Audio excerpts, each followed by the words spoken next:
मन में इच्छा थी अननोन चीज़ों को जानने की। कहीं ना कहीं बहुत सारे ऐसे क्वेश्चंस थे जो उनके आंसर मुझे मिल नहीं पा रहे थे। वैसे तो क्योंकि मैं टीचर हूँ आर्ट ऑफ लिविंग, तो गुरुजी तो है ही हमारी लाइफ में, बट एक स्ट्रक्चरल चीज़ चाहिए थी, सिस्टमैटिक की।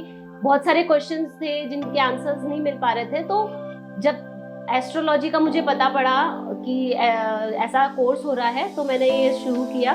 और एस्ट्रोलॉग में इतना इजी वे में मतलब एस्ट्रोलॉजी सिखाते हैं कि मतलब आपको कुछ लर्न करना ही नहीं पड़ता है। जो एग्जाम्पल देते हैं आलोक सर, वो इतने अच्छे होते हैं कि डे टू डे लाइफ से रिलेटेड एग्जाम्पल्स रहते हैं। कोई पर्सन की एक इमेज आपके दिमाग में रहती है एंड वो पर्सन कैसा रिएक्ट करता है, उसी तरीके से आप उस प्लैनेट को उसके साथ जोड़ सकते हो और बहुत इजीली आपको सारी चीजें लर्न हो जाती है। और एस्ट्रोलॉजी का ये कोर्स करने के बाद में मतलब ऐसा हो गया है कि अब प्रॉब्लम लगती ही नहीं है।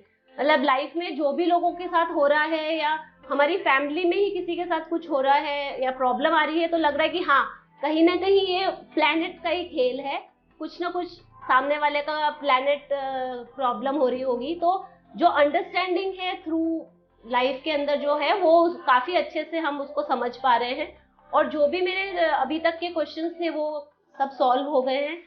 और सबसे अच्छा तो मुझे आलोक सर का वे ऑफ टीचिंग लगा, क्योंकि वो इतना कठिन विषय है एस्ट्रोलॉजी का अगर आप देखा जाए तो, बट जो आलोक सर बताते हैं एग्जाम्पल्स और जो बताते हैं उससे बहुत ही सिंपल वे में इजीली हम उसको मतलब हमारे अंदर वो समझ में आ जाता है और याद रहता है।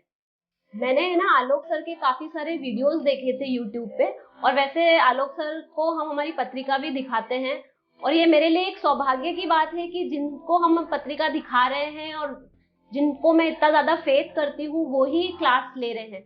तो मुझे बहुत ही अच्छा लगा ये जानकर कि आलोक सर क्लास शुरू कर रहे हैं। एंड मैंने जैसे ही मुझे पता लगा तो मैंने अपने आप को उसमें रजिस्टर किया और मैं बहुत खुश हूँ, क्योंकि बहुत सिंपल वे में बहुत अच्छे तरीके से सारी चीजें हमको समझ में आ रही है। और अभी तो कुछ कुछ चीजें हम लोगों को बता भी पा रहे हैं, तो जो लोगों का रिएक्शन रहता है वो देखकर और भी अच्छा लगता है, क्योंकि वो कहीं ना कहीं उनको उससे बेनिफिट मिल रहा है। तो वो चीज और भी बहुत अच्छी लग रही है।